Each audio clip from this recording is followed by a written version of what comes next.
Right click ചെയ്യാം. Right click new കൊടുക്കുക. ന്യൂവിൽ folder എടുക്കുക. ഫോൾഡർ കൊടുത്താൽ ഇത് ഫോൾഡറായി. ഓക്കെ, ഇതിന് എന്ത് ചെയ്യുക? എനിക്ക് ഫോൾഡറിലെ പേര് എൻ്റർ ചെയ്യും.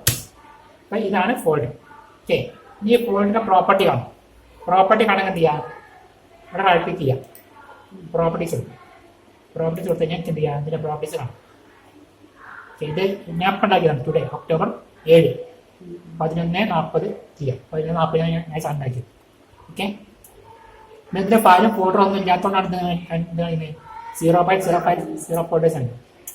ഓക്കെ, മനസ്സിലായോ? ഇനി ഞാൻ ഒരു ഫയൽ ഞാൻ ഉണ്ടാക്കിയിട്ട് വിചാരിച്ചത്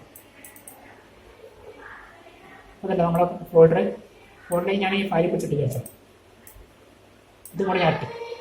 ഓക്കെ, ഇനി ഇതിൻ്റെ പ്രോപ്പർട്ടി നോക്കുമ്പോൾ ഇതിൻ്റെ പ്രോപ്പർട്ടി നോക്കുമ്പോൾ ഒരു 0 അല്ല കാണിച്ചത്. എന്താ കാണിക്കുക? ആ ഫയലിൻ്റെ കപ്പാസിറ്റിയാണ് കാണിക്കുക. ഓക്കെ, മനസ്സിലായോ? ഇനി പറയണം. ഫോൾഡർ ഉണ്ടാക്കാൻ 2 രീതി പറഞ്ഞു അല്ലേ? റൈറ്റ് ക്ലിക്ക് ചെയ്യാം, ഫോൾഡർ ഉണ്ടാക്കാം. അതേപോലെ എന്താ പറയുന്നത്? Control shift enter. ഇനി ഫോൾഡറിൻ്റെ പ്രോപ്പർട്ടി കാണാൻ എങ്ങനെയാണ്? റൈറ്റ് ക്ലിക്ക് ചെയ്യുക, പ്രോപ്പർട്ടി. ഇങ്ങനെ ഞാൻ പറഞ്ഞത് പ്രോപ്പർട്ടിക്കാൻ.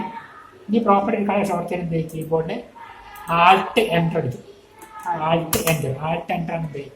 പ്രോപ്പർട്ടി എടുക്കാനുള്ള ഷോർട്ട്. മനസ്സിലായോ? ആൾട്ട് എൻ്റർ ആണ് പ്രോപ്പർട്ടി എടുക്കാനുള്ള ഷോർട്ട്.